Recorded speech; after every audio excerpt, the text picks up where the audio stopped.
जो हमारा क्लाइमेटोलॉजी का टॉपिक है पूरा, उस क्लाइमेटोलॉजी के टॉपिक के अंदर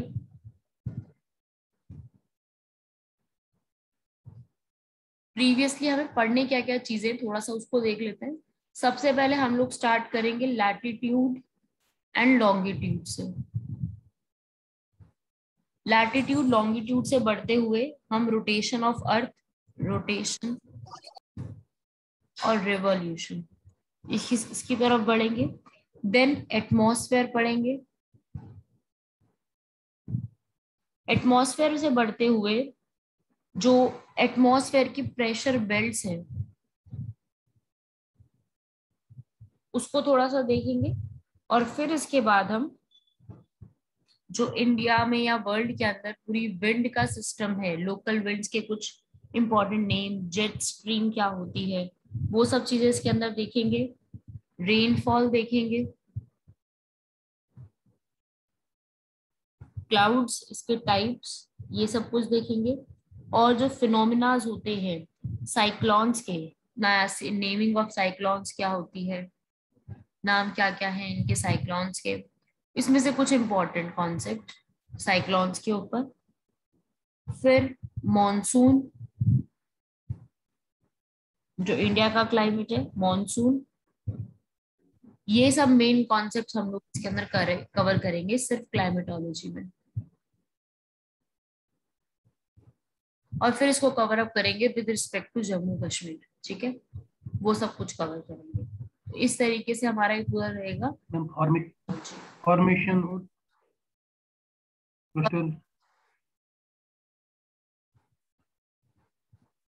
फॉर्मेशन किसका? मैम कॉन्टिनेंट्स का स्ट्रक्चर और जनरल ज्योग्राफी में है वो, जो फॉर्मेशन ऑफ अर्थ है, स्ट्रक्चर ऑफ अर्थ है, कॉन्टिनेंटल ड्रिफ्ट थ्योरी होगी। मैम मुझे लगा लैटिट्यूड लॉन्गिट्यूड और रोटेशन से आपने मतलब मिंगल किया दोनों। कर सकते हैं, वो भी कर सकते हैं, अगर ये कॉन्सेप्ट साथ में भी मिला सकते हैं, कोई दिक्कत नहीं है। टाइम होगा तो हम साथ में कवर अप कर लेंगे इसको। वैसे जनरल ज्योग्राफी के मैम अंदर मैम वेस्टर्न डिस्टर्बेंस पे क्वेश्चन होता है। वेस्टर्न डिस्टर्बेंसेस उतना इंपॉर्टेंट नहीं है वो टॉपिक। जनरल ज्योग्राफी में जो रॉक्स का सिस्टम है, वॉल्केनोज हैं और अर्थक्वेक जो है, इनकी फॉर्मेशन कैसे होती है, जैसे वो सारी चीजें इसमें कवर अप कर लेंगे, ठीक है। Structure of earth, formation of earth, कैसे बनी है अर्थ, वो सारी चीजें यस मैम। ऐसे कवर अप करते हुए चलेंगे, ठीक है। सबसे पहले हम लोग स्टार्ट करते हैं, सबसे पहला topic that is the latitudes and longitudes. ये सबसे पहला टॉपिक आएगा इसके अंदर। ये सब कुछ वर्ल्ड ज्योग्राफी का पार्ट हो जाता है और यही सारी चीजें आपको पढ़नी है इसमें। मेन सारी यही कॉन्सेप्ट है, लैटिट्यूड्स एंड लॉन्गिट्यूड सबसे पहला कॉन्सेप्ट। हेडिंग बनाएंगे सब लोग, लैटिट्यूड्स एंड लॉन्गिट्यूड्स।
हाँ भी सब लोग इस चीज को देखेंगे। पहले तो लैटिट्यूड्स एंड लॉन्गिट्यूड्स होते क्या है। देखो सबको इतना तो आइडिया है कि एक्चुअली में ये लैटिट्यूड और लॉन्गिट्यूड एग्जिस्ट नहीं करते, रियलिटी में एग्जिस्ट नहीं करते। ये कैसी लाइंस है?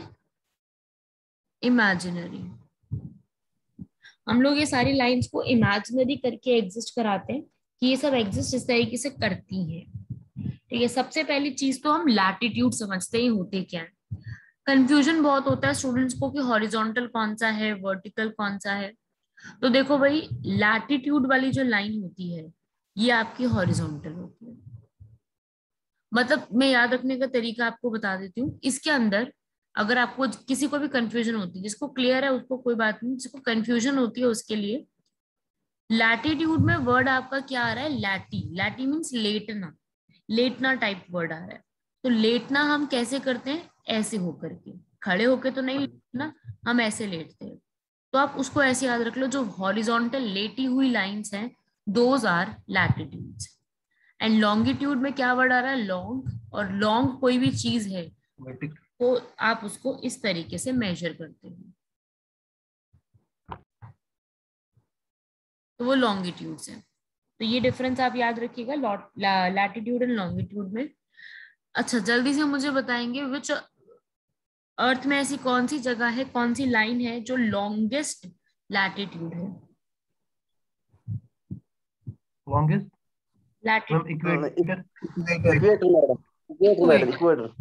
ठीक है, ये तो सबको समझ में आ गया होगा। ये अर्थ की शेप आप देख सकते हो, सर्कल है, जियोइड है। तो जो इसके बीचों बीच सेंटर से लाइन जाएगी वो सबसे बड़ी लाइन होगी। ठीक है, वो लॉन्गेस्ट लैटिट्यूड रहेगा। अब यहां से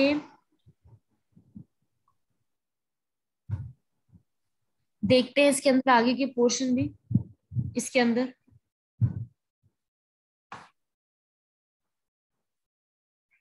यहाँ पे ध्यान रखना है आपको इसके अंदर कि ये लाइंस आप लोगों ने ऑलरेडी पढ़ रखी हैं। आई थिंक मैंने पहले भी बता रखा है, 23.5, यस मैम, यस मैम। 6.5। या मैं ये मुझे पता है। हाँ, ये सब आपको पता है ऑलरेडी। ठीक है। Related to ये हमने सर मैडम पर टॉपिक ऑफ कैंसर क्या कारण all these things have clear madam. हाँ, ये सब आप लोग को आइडिया है, ये सब चीजें आप लोग पढ़ चुके हो। तो इसमें से आपको, परहैप्स आप ही ने शायद पहले क्लास में ये पढ़ाया मैम। हाँ, तो ये सब तो सबको आता है। इसके अंदर बस आपको ये चीज याद रखनी है, कुछ दो तीन नाम है इसके अंदर, ये याद रख सकते हो। ये पूरा पूरा सब कुछ मैंने बता रखा था, लैटिट्यूड्स के बारे में भी, कैसी लाइंस होती हैं, कैसे बनती हैं ये। इसके अंदर बस आपको एक चीज याद रखनी है, टाइम के ऊपर। जैसे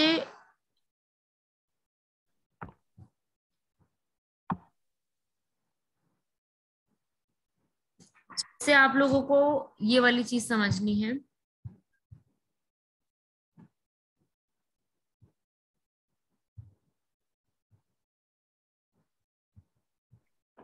इसमें देखेंगे सब लोग, अर्थ का जो रिवॉल्यूशन है, ये वाला कॉन्सेप्ट किया था हमने। अर्थ का रिवॉल्यूशन जो है वो 360 डिग्री कंप्लीट होता है एक दिन में, तो कितना नो मैम। day में होगा, ये वाली चीज समझनी है। एक लास्ट आपको इसके अंदर, अर्थ की जो रिवॉल्यूशन है, अर्थ का रिवॉल्यूशन कितने टाइम में कंप्लीट होता है? रिवॉल्यूशन। Ma'am 23 horse 56 minute. वो तो रोटेशन हो गया ना। वो तो रोटेशन है। Rotation. 360 days ma'am. Revolution means sun के अराउंड, रोटेशन अरुण सर। नहीं एक्सिस पे। अपने एक्सिस पे जो रोटेशन होती है वो आपको पता है 24 आवर्स में कंप्लीट हो जाती है। और रिवॉल्यूशन जो है सन के अराउंड, वो पूरे 365 डेज में कवर अप होती है। तो एक्सक्यूज मी, हाँ जी, इनको ज्वाइन नहीं हो रहा है। पासवर्ड क्या है लिंक का? इनको दिखा रहा है ये इनकरेक्ट पासवर्ड। स्टूडेंट्स मैसेज कर रहे हैं। सर 1 2 मैं हमेशा 1 2 3 4 5 6 रखती हूँ। आज अलग पासवर्ड है, वो YNH करके है। अच्छा अच्छा अच्छा, ठीक है। उनको बोलो कि जो पासवर्ड लिखा है वही वाला डाले।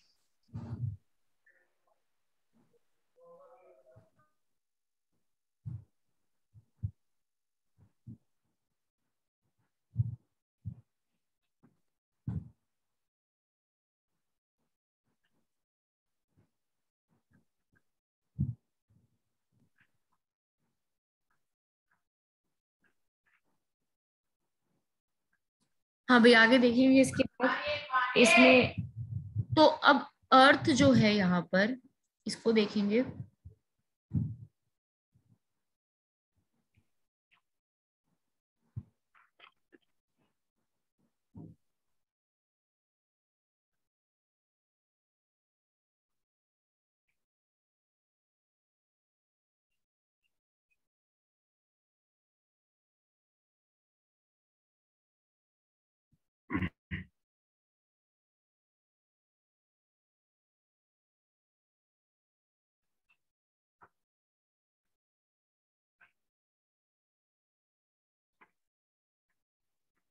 हाँ भाई आगे देखेंगे इसके अंदर। जैसे कि आपको पता है अर्थ का एक रिवॉल्यूशन मतलब पूरा एक जो है 24 आवर्स में कंप्लीट हो जाता है। ठीक है, वन रोटेशन जो पूरी कंप्लीट हो जाती है वो 24 आवर्स में कंप्लीट होती है। ठीक है, 24 आवर्स में वो एक टाइम का पूरा जो है वो चल लेती है, मतलब 360 डिग्री पूरा अर्थ अपना कवर अप कर लेती है 24 आवर्स में, एक दिन में।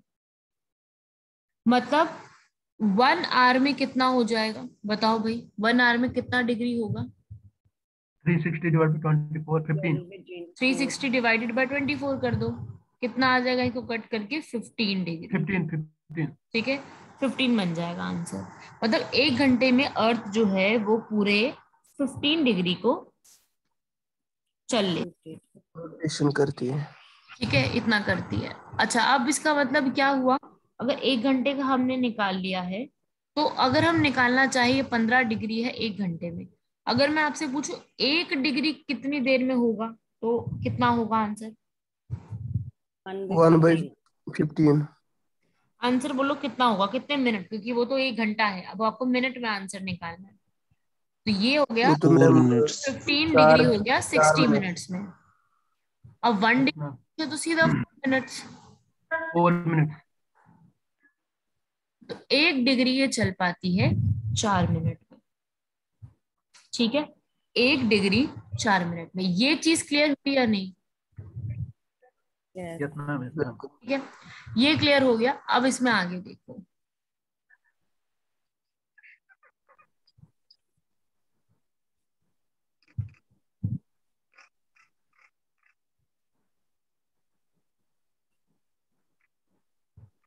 अब इसमें आपको देखेंगे, अब सब लोग इसमें आपको क्लियर हो जाएगा। ये आपका 0 डिग्री है यहाँ से, और ये 0 डिग्री है यहाँ पे। ये आपका लैटिट्यूड है और ये है लॉन्गिट्यूड। तो अब अर्थ जो है वो 5 डिग्री 15 डिग्री चलती है। ठीक है, तो हमने जो गैप लिया है सारा 15 15 15 एक घंटे। जैसे चलाया। 15 डिग्री पहले, फिर 30 डिग्री, 45, ऐसे कर 90, 135, 180, मतलब 15 15 डिग्रीज का गैप लिया है हमने। Yes ma'am. अगर हम इस साइड मूव करते हैं, क्योंकि अर्थ की रोटेशन किस साइड होती है? अर्थ की रोटेशन होती है वेस्ट से ईस्ट, बेस्ट। ईस्ट की तरफ मूव करती है, वेस्ट से ईस्ट की तरफ जाती है। तो अगर इसका मतलब हम इस 0 डिग्री से ईस्ट साइड जाएंगे, तो हमारा 15 डिग्री आगे बढ़ता जाएगा। एक घंटा, अगर हर 15 रीडिंग। 1 घंटा बढ़ता जाएगा हर 15 डिग्री। यहाँ पर मान लीजिए ये 15 डिग्री इसने कवर अप किया, तो ये 1 घंटा बढ़ गया। फिर 15 डिग्री कवर किया, 1 घंटा बढ़ गया। 45 डिग्री तक आते थे 3 आवर्स बढ़ जाएंगे। ऐसी इंडिया तक आते आते, ये इंडिया का जो लाइन है, इंडिया तक आते आते इसका 530 आवर्स बढ़ जाते हैं। आगे बढ़ते बढ़ते यहाँ पर 530 आवर्स प्लस में हो जाते हैं। मैम, यहाँ पे जो भी होगा वो माइनस में जाता जाएगा।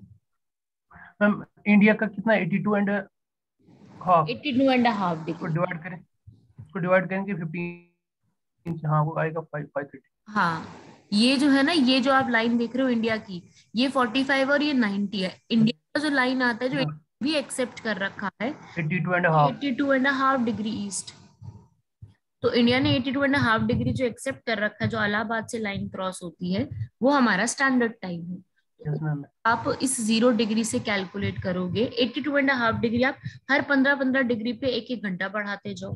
ठीक है, ऐसे करते करते वो आ गया 5.5 डिग्री आपका जो टाइम पीरियड आगे बढ़ जाएगा वो 530 आवर्स बढ़ जाएगा। मतलब इस 0 डिग्री से इक्वेटर से जो ये वाला जो टाइम पीरियड है, इसको हम कहते हैं, जो 0 डिग्री पे है इसको कहते हैं GMT। मैम ये 0 डिग्री कहाँ पे? ग्रीनविच ये मेरिडियन। अल्जीरिया, फ्रांस, ये लिख पा रही हूँ स्वीडन, नॉर्वे। ये जो मैम नॉर्वे से 0 डिग्री है 530 डिग्री ये लंदन में है 0 डिग्री। फाइनली यहाँ पर ये ग्रीनविच एक ऑब्जर्वेटरी है, ठीक है, ये आप यहाँ से लिख सकते हो। Yes ma'am, yes ma'am. नहीं, इसमें नहीं लिखा, मैं आपको वैसे ही लिखवा देती हूँ। ये ग्रीनविच मेरिडियन टाइम, ये ग्रीनविच जगह जो है वहां पर एक यूके एस्ट्रोनॉमिकल ऑब्जर्वेटरी है लंदन के अंदर। इस एस्ट्रोनॉमिकल ऑब्जर्वेटरी में से जो यहाँ पे टाइम हो रहा है वो यहाँ पर चूज किया गया है। जो टाइम इस पे होगा वही टाइम सब जगह के लिए, मतलब इस टाइम के अकॉर्डिंग सारा कुछ देखा जाएगा कि कहाँ पे क्या समय हो रहा है, दिन कब है, रात कब है, कहाँ पे क्या हो रहा है, सारी चीजें देखी जाएंगी इस टाइम के अकॉर्डिंग। इसको हम कहते हैं वर्ल्ड टाइम, ठीक है, पूरे वर्ल्ड का टाइम। तो ये आपको याद रखना है एक तो इसके अंदर। मैम एक चीज मैम, मैम जो इससे राइट साइड है ना, जो प्लस और माइनस, वो इसी के डिपेंडेंट है होते हैं। Okay ma'am. हाँ बिल्कुल इसी पे डिपेंडेंट होता है, प्लस करना या माइनस करना इसी पे डिपेंडेंट होता है।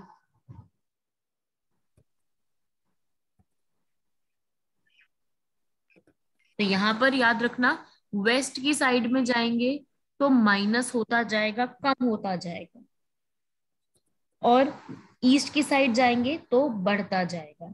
एक ये कॉन्सेप्ट याद रखना है इसके अंदर।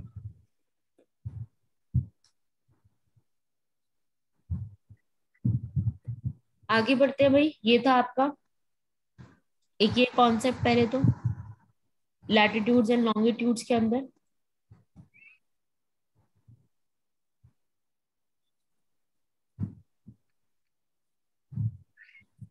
और इंडिया की तरफ से स्टैंडर्ड टाइम जो है वो इस तरीके से क्रॉस होता है, ये आप याद रखिएगा, इंडियन स्टैंडर्ड टाइम इस तरीके से।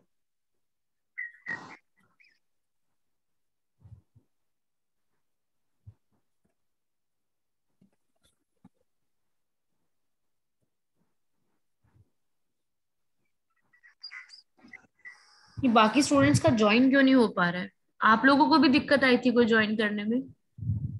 Yes, ma'am I had also minute ma'am. Ma'am actually मैंने पहले देखा ही नहीं, मैं वही लगा रहा था 1 2 3 4 5 6। फिर अच्छा, मैंने बाद में देखा तो बाद में एक्चुअली मैंने पासवर्ड लगाने के मोबाइल बाद से तो सीधे ठीक हो करते हैं गया ना। ना? हाँ मैम, मैम फिर कोई इशू नहीं था, बट वही स्टार्टिंग में इशू आ रहा था। अच्छा अच्छा, वो पासवर्ड का हो गया होगा, बाकी तो वैसे ज्वाइन करने में तो कोई इशू नहीं था।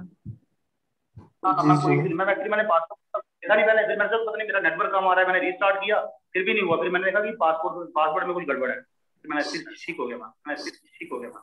हाँ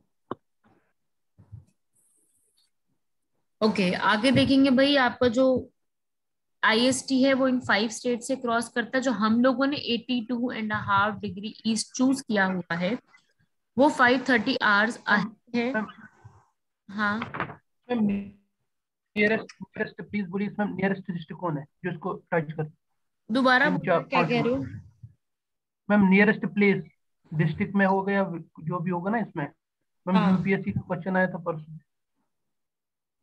तो आईएसटी मैम नैनी इन इन उत्तर पांचों स्टेटों में नियरेस्ट प्लेस जो इसके नजदीक है। हाँ नैनी इन उत्तर प्रदेश, प्रयागराज। हाँ, ये आप लिख सकते हो इसके हम अंदर। इलाहाबाद तो नहीं है? इलाहाबाद तो है ही, यूपी में इलाहाबाद तो सबसे नजदीक है इसके अंदर। मैं बोल रहा नियरेस्ट। हाँ मैम वो तो नैनी प्लेस है, Naini. Naini area of Prayagraj yes ma'am, yes. Okay ma'am. है तो वो लगा सकते हो, नैनी एरिया आता है तो वो लगा सकते हो। इलाहाबाद आ रहा है तो वो आंसर होगा। वो आ रहा है मिर्जापुर तो सेम आंसर होगा। वो तो डिपेंड करता है क्वेश्चन में क्या है। अगर क्वेश्चन में यूपी मैम पूछ रहे हैं, यूपी का पूछ रहे तो भाई इलाहाबाद आ सकता है। मिर्जापुर आ सकता है, नैनी डिस्ट्रिक्ट है वो आ सकता है एरिया, तो ये सब याद रख सकते हो, ठीक है। और यहीं पर अगर मान लो ये सब भी नहीं लिखा, कुछ और लिखा है, तो वो एक और ऑप्शन हो सकता है शंकरगढ़ फोर्ट। शंकरगढ़ फोर्ट में ही यहाँ पर पूरी तरीके से चेक किया जाता है कि कितना टाइम इसको देना है, कितना टाइम यहाँ पे रखना है। मेन सिटीज के बारे में पूछ रहा है तो ये याद रखना, एग्जाम में कई बार आ जाता है कि सिटीज के नजदीक कौन सी है, कौन सा सिटी है जो इसके पास पड़ती है।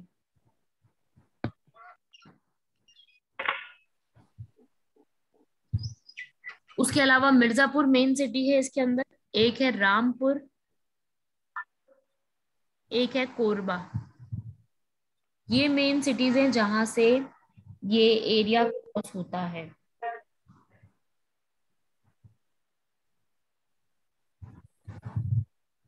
रामपुर भी आपका इसी में पड़ता है, यूपी में ही।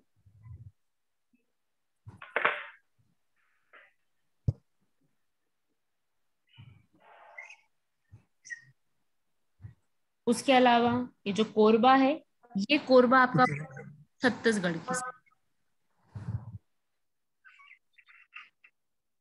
छत्तीसगढ़ की साइड है, तो ये इसके काफी नजदीक है ये सिटी, जो इसके बिल्कुल पास में पड़ती है।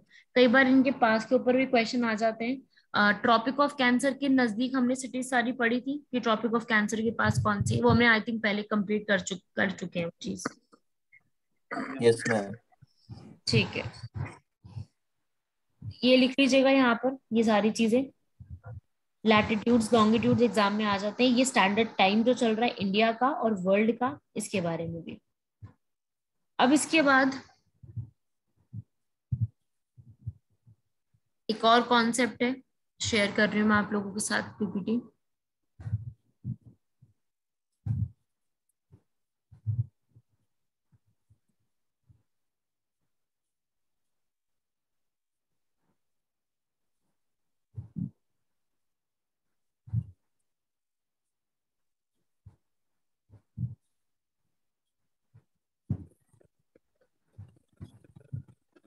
हाँ भाई, ये वाली पीपीटी में ये देखेंगे,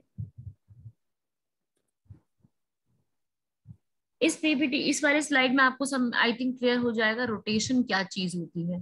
ये सबको पता भी होगा, अपने ही एक्सिस पे रोटेशन को, अपने ही एक्सिस में मूवमेंट को रोटेशन कहते हैं। क्वेश्चन क्या बन सकता है, इस सेंटेंस से एक क्वेश्चन बन सकता है कि if earth did not rotate, example लेते हैं कि अर्थ रोटेट नहीं कर पाया, मान लो अर्थ रोटेट करी, अर्थ का रोटेशन का फिनोमिना ही नहीं होता, तब क्या सिचुएशन होती। अगर अर्थ कभी रोटेट नहीं कर पाता, अर्थ का रोटेशन नहीं हो पाता, तब 1/2 of the earth would always be hot and bright. कैसे?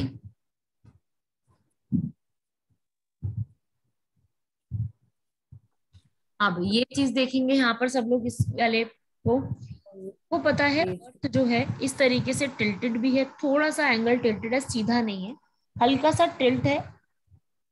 और टिल्ट जो है ये जब सन की रेज आती हैं तब अर्थ अपने ही एक्सिस पे इस जगह पे मूव भी कर रही है। दैट्स वाई यहाँ पे डे होता है और यहाँ पे नाइट। और जब अर्थ रोटेट करके उल्टा कर देती है इस चीज को, तो इस जगह पे डे हो जाता है, इस जगह पे नाइट हो जाता है। ये कॉन्सेप्ट सबको पता होगा। तो अगर मान लीजिए रोटेशन नहीं होती तो हमेशा ही एक जगह पर ही जो है डे रहता और दूसरी जगह नाइट रहता, तो लाइफ इस सिचुएशन के अंदर बहुत डिफिकल्ट हो जाती, पॉसिबल नहीं हो पाती। तो उसी को हम क्या कहते हैं, ये जो आपका कॉन्सेप्ट है रोटेशन का, ये है रोटेशन का कॉन्सेप्ट। ऐसे ही आपका रिवॉल्यूशन होता है। रिवॉल्यूशन जब पूरा अर्थ टाइम लेती है पूरे एक पाथ में, सोलर सिस्टम में पूरा जो टाइम लेती है अर्थ एक पूरे में मूव करने के लिए, उसको रिवॉल्यूशन कहते हैं। सन के अराउंड जो उसका ऑर्बिट है उसी में चक्कर लगाती है। और अर्थ जो है वो 365 1/4 डेज में कवर अप करती है। ये 1/4 का मतलब हो गया हर बार 6 घंटे, हर साल 6 घंटे ऐड हो जाते हैं। 6 घंटे अभी, 6 घंटे अगले साल, 6 घंटे अगले साल, 6 घंटे अगले साल। टोटल आपके हो गए 24 घंटे। तो 4 साल बाद आएगा, तो यहाँ पर ये जो 24 घंटे होते हैं हर 6 साल के बाद, ये पूरा बनाते हैं एक दिन 24 घंटे, जो कि पूरे जो है 4 साल बाद आता है। That's why we call it as leap year. 366 days. वो सरप्लस डे फरवरी के मंथ में ऐड होता है, 29 डेज हो जाते हैं और 366 डेज हमारे सामने आ जाते हैं। ये कॉन्सेप्ट भी सबको पता ही होगा, ठीक है। अर्थ जो है वो पूरा जब मूव करती है तो उसका एक्चुअली में टाइम पीरियड अगर मैं बताऊं तो 365 डेज है, 6 आवर्स है, और साथ ही साथ 9 मिनट्स है और 9.5 सेकेंड्स है। ये एक्चुअल ड्यूरेशन है, ठीक है। ये भी कर रही है, ये भी अपना रिवॉल्यूशन भी कर रही है, साइड बाय साइड 24 घंटे में अपने आप को भी मूव कर रही है हर वक्त एट द सेम टाइम, ठीक है। तो ये चीज आप याद रखना, अर्थ के ऑर्बिट में जहां पे वो जा रही है पूरा पूरा मूव कर रही है सन के अराउंड, ये इस तरीके से मूव कर रही है।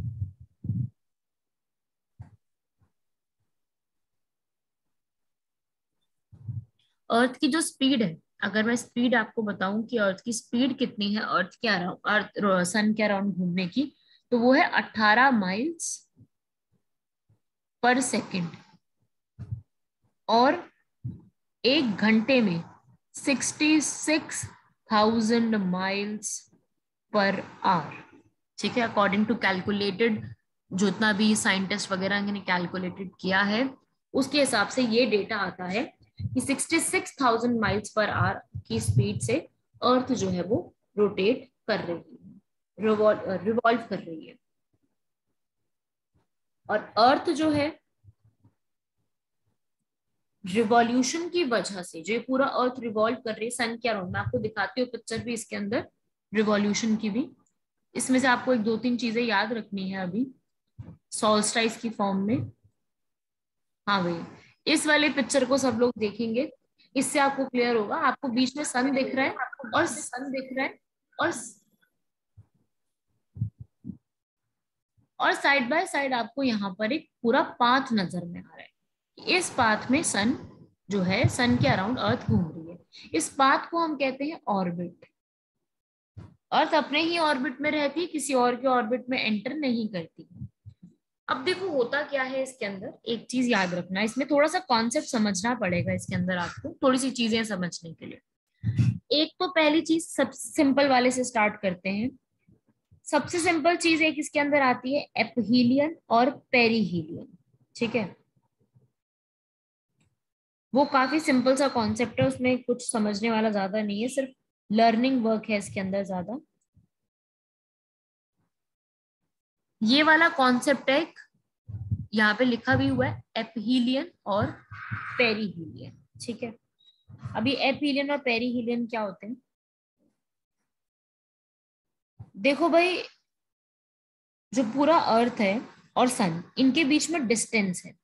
अर्थ और सन के बीच में एक जो भी एक प्रॉपर एक तरीके का डिस्टेंस है यहाँ पर, कि ये टाइम रहेगा, ये इस टाइम पीरियड में इनके बीच में इतना इतना डिस्टेंस रहता है।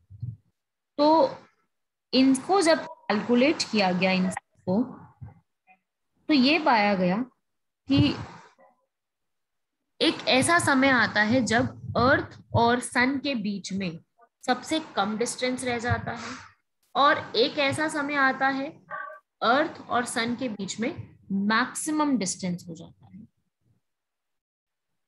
ठीक है। ऐसा इसके अंदर हमें देखने को मिला है। उसी वाले टर्म्स को हम लोग एपीलियन और पेरीहीलियन कहते हैं। ऐसा एक डे आता है जब सबसे नजदीक होता है अर्थ सन से, एक ऐसा डे आता है जब अर्थ सबसे दूर होता है, ठीक है। तो एक बार देख लेते हैं इसमें कौन कौन से डेज को कहते हैं। जब अर्थ सबसे क्लोजेस्ट होता है सन के, इतना डिस्टेंस देखो, अराउंड 150 मिलियन किलोमीटर्स का डिस्टेंस है। ऑन एन एवरेज बताऊं तो 150 मिलियन किलोमीटर्स का डिस्टेंस है। तो अगर ये 150 से कम हो जाता है, जब सबसे कम होता है डिस्टेंस सन और अर्थ के बीच में, वो 3 जनवरी को फिनोमिना होता है, और वो 3 जनवरी के फिनोमिना को हम पेरीहीलियन कहते हैं, जब अर्थ और सन के बीच में सबसे कम डिस्टेंस है। ये नहीं कि बिल्कुल नजदीक आ गए हैं, ये नहीं है इसका मतलब कि बिल्कुल नजदीक आ गए, लेकिन जितना डिस्टेंस है एवरेज में पूरे साल भर में, उसमें से सबसे कम जो होता है वो 3 जनवरी को फिनोमिना ये होता है हर साल। रोटेशन करते करते वो उससे इस टाइम पीरियड में इससे नजदीक आ जाती है।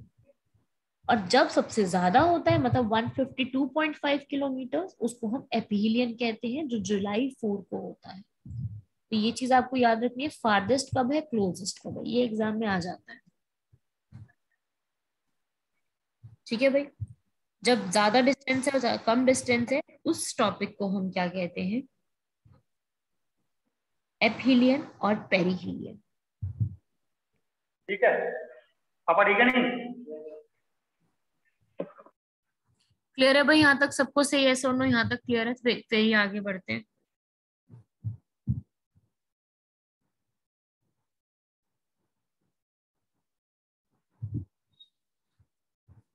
रियाज, रूही, तामीना, तुफेल, मिसरा, जुनैद, ठीक है। जी मैम मैम ऐसा ही क्लियर है। कंसेप्ट मैं वो मैम मून के साथ भी है ना, अपोजी और पेरिजी, शायद वो भी मैम सिमिलर हाँ ऐसा हाँ, ही। वो भी इसी को कहते हैं, इनके पाथ को कहते हैं एक्चुअली वो। एपोजी एंड पेरिजी भी इसी को कहते हैं, farthest point and nearest point. ठीक है, वो भी इसी को कहते हैं एपोजी एंड पेरिजी, लेकिन वो मून के रिस्पेक्ट में बोलते हैं, तो उसको हम अलग से पढ़ लेंगे। ये आपका अर्थ और सन के रिस्पेक्ट में।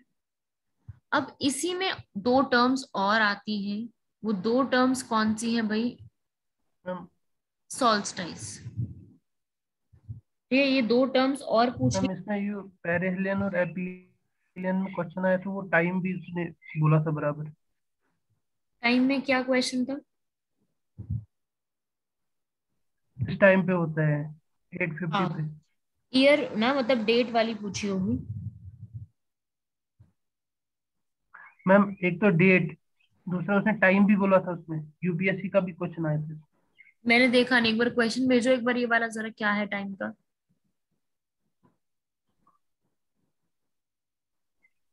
नेक्स्ट देखेंगे भाई, इसके अंदर सॉल्स्टाइस एक टर्म होती है। सॉल्स्टाइस क्या होता है, ये दोनों आपके कहाँ पे होते हैं, एक होता है समर सॉल्स्टाइस, एक होता है विंटर सॉल्स्टाइस। यहाँ पे आप देख सकते हैं समर और विंटर, डेट्स आपको सामने दिख रही है, इन डेट्स को ये चीज होती है। अब होता क्या है समझ लेते हैं इसको। ये सन है आपके सामने, ये अर्थ रोटेट कर रही है। अर्थ जो है ये 4 नहीं है, अर्थ अर्थ ये दिखा रहे हैं कि पहले यहाँ थी, फिर यहाँ आई, फिर यहाँ आई और फिर यहाँ आई, इस तरीके से दिखा रहे हैं। अब होता क्या है इसके अंदर, नॉर्दर्न जो हमारा अर्थ है, ये जो जब ये अपना मूव कर रहा होता है, तब क्या होता है कि अगर आप इस पोजीशन में यहाँ पे देखो, तो अभी मूव करते करते जो सन है, ये जो नॉर्दर्न हेमिस्फेयर है ऊपर वाला, ये नॉर्दर्न है, ये सदर्न है। नॉर्दर्न हेमिस्फेयर थोड़ा सा ज्यादा झुका हुआ होता है टूवर्ड्स दी सन। ठीक है, नॉर्दर्न हेमिस्फेयर थोड़ा सा सन की तरफ ज्यादा होता है। तो क्या होता है, जो ट्रॉपिक ऑफ कैंसर है उसको डायरेक्ट रेज मिलती है, यहाँ से बिल्कुल डायरेक्टली रेज मिलती है। तो यहाँ पे क्या होता है कि जो नॉर्दर्न हेमिस्फेयर के रीजन है, इनको सन ज्यादा मिलते हैं, इनको सन की रेज जो है वो ज्यादा अमाउंट में मिलती है, जिसकी वजह से जो नॉर्थ का रीजन है, यहाँ पे थोड़ी सी समर का टाइम पीरियड स्टार्ट हो जाता है। ट्रॉपिक ऑफ कैंसर और जो इक्वेटर से ऊपर का जितना भी रीजन है, वहां पे सन जो है उसकी रेज आने की वजह से अमाउंट ज्यादा हो जाता है, समर का अमाउंट ज्यादा हो जाता है। तो यहाँ पर जो है इसी टाइम पीरियड में फिर एक लॉन्गेस्ट डे होता है और शॉर्टेस्ट नाइट होती है, जो कि 21 जून को क्या होता है, लॉन्गेस्ट डे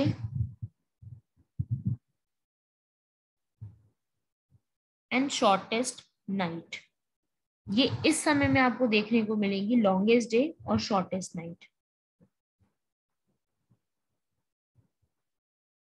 इसे हम कहते हैं समर सॉल्स्टिस।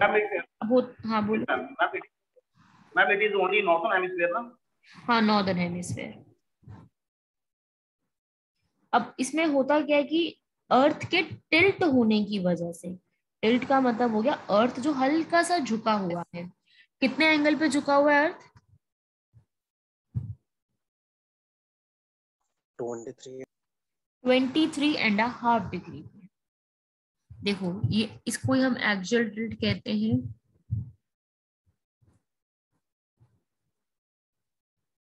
हाँ भाई यहाँ देखो, ये जो लाइन दे रखी है डॉटेड वाली, ये डॉटेड लाइन का मतलब है कि ये एक्चुअली लाइन होनी चाहिए थी, लेकिन अर्थ की लाइन कौन सी है? ये वाली। अर्थ इस एक्सिस पे रोटेट करता है। दैट मीन्स एक्सिस पे चेंज होने की वजह से ये वाला एक्सिस और ये एक्सिस में चेंज, ये है 90 डिग्री, ठीक है, ये है 66.5 डिग्री। तो डिफरेंस कितना हो गया? 23.5 डिग्री का डिफरेंस हो गया। अर्थ 66.5 डिग्री वाले पे मूव करती है, लेकिन जो डिफरेंस है 90 डिग्री होना चाहिए, मूव करती है 66.5 पर। तो होता क्या है? 23.5 डिग्री के ऊपर इसका एंगल टिल्टेड है। इसी को हम कहते हैं एक्सियल टिल्ट। मतलब अपने एक्सिस पे जो टिल्ट आता है उसे हम कहते हैं एक्सियल टिल्ट, राइट। ऐसा होता है जब ट्रॉपिक ऑफ कैंसर को सबसे ज्यादा जो है वो सन मिल रहा होता है। ऐसा इस टाइम पीरियड में होता है। 21 जून को ये चीज होती है, बहुत ज्यादा अमाउंट में हीट मिलती है, क्योंकि नॉर्दर्न हेमिस्फीयर, ये वाला हेमिस्फीयर जो है वो अर्थ की तरफ झुका हुआ है।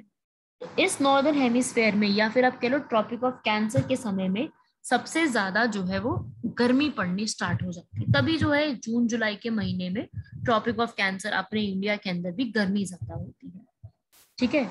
इसीलिए होती है क्योंकि यहाँ पर northern hemisphere is tilted towards the sun, और सदर्न हेमिस्फीयर थोड़ा सा साइड होता है, उसमें ज्यादा उतनी रेज नहीं पड़ रही होती। तो उस टाइम पीरियड को हम कहते हैं समर सॉल्स्टिस। और जिस दिन ये प्रॉपरली होता है, मतलब जिस दिन लॉन्गेस्ट डे होता है, शॉर्टेस्ट नाइट होती है, उसको समर सॉल्स्टिस के नाम से जानते हैं, 21 जून को। इसी को रिवर्स कर दो, प्रॉपरली रिवर्स कर दो। सदर्न हेमिस्फीयर झुका है सन की तरफ। When the tropic of Capricorn, यहाँ पर जो कैप्रिकॉर्न है इसको सन की रेज डायरेक्टली मिलती है, तो यहाँ पे हो जाती है विंटर उस समय।